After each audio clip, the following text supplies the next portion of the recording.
As a finishing touch for our project, I'd like to take this opportunity to add a couple of sound effects. A little crowd cheering and the sound of the ball dropping in the cup is just going to complete this animation perfectly. Now, I happen to have a couple of files ready for us to use inside of our Chapter 4 folder. So let's go out to the File menu, and I'm going to choose Import to Library. I'll just go over to our desktop. That's where our project files should be, and then Chapter 4. Now I've got a couple of files right here. I'll just shift to select both of them, and we can import several different file formats. WAV and MP3 are probably amongst the most popular, and you can just bring them right into the library. And I'll do that by clicking Open. Now first let's go check. There we can see our two new items added to the library. They have a little sound icon, and they're ready to be used. And in order to use a sound inside of a flash file, it's actually pretty easy. They only go one place, and that's on a keyframe. Now I'm just going to randomly select a keyframe from our panel up here at the top, one that doesn't have a motion tween on it, and you can see that a typical frame property allows me to attach sound to the keyframe.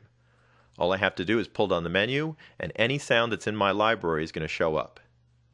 What I like to do is I like to give my sound effects their own keyframe, and that way I can move them around independently of the graphics. So let's go right up here to the top and make a new layer for our first sound. I'll rename this layer Drop Sound. And we can place a keyframe wherever we want the drop sound to occur. So let's move the playhead and find out where the ball actually drops into the cup. There's where it hits the lip, and if the cup had any depth to it, it would probably hit the bottom right around here. So let's make a keyframe in our new drop sound layer. I can use the Insert menu and go down to Timeline and just insert a keyframe. Now let's select that keyframe. We'll go down to our keyframe properties and we'll choose the ball drop sound. Now if I move my playhead over a little bit, you can see that the sound actually places a waveform in the file, so you can see where the sound actually occurs. These little bumps are going to correspond to the actual sound playing back in the file. Now it looks like I've got some silence at the beginning before the first bounce occurs, and I can just grab that keyframe since I have it selected and move it back a little bit, and you can see that the sound now is attached to that keyframe, so I can move it around and place it wherever I want. If you want to hear your sound in context with the animation, you can just go up to the control menu and hit play. You can see as the playhead moves over top of the sound, you can hear that bounce down into the bottom of the cup. Now let's go ahead and add our crowd sound on top of that. I'll just give it another layer so it has its own keyframe. So I'm just going to click the New Layer command. That'll make a new layer right on top of our current layer for drop sound. We'll make this cheer, or perhaps cheer sound. And let's move our timeline to see where we're going to put that sound in. The crowd should probably start cheering right after the ball goes in the hole.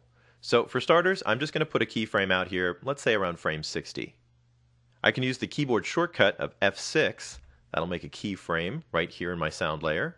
And once again, that keyframe selected, I can just go down to the sound properties in my frame panel and choose the cheer sound. Now there you can see once again the waveform kind of showing us where the sound's appearing. Again, it looks like there's a little quiet, so we can move this back just a little bit. And that way we'll be able to hear the first drop and then the bounce as the crowd starts cheering. This time, let's use Test Movie to see how our movie's looking. I'll go up to the control panel, choose Test Movie, and in Flash Professional.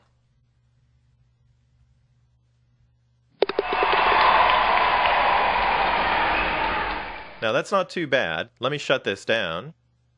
First of all, the crowd noise is a little bit too loud. And second of all, it kind of comes on a little too soon, so I'm going to move it back just a tiny bit. There we go. And let's see what we can set up with the properties of the sound effect itself. Once you've chosen the sound, the most likely change you're going to want to make is volume.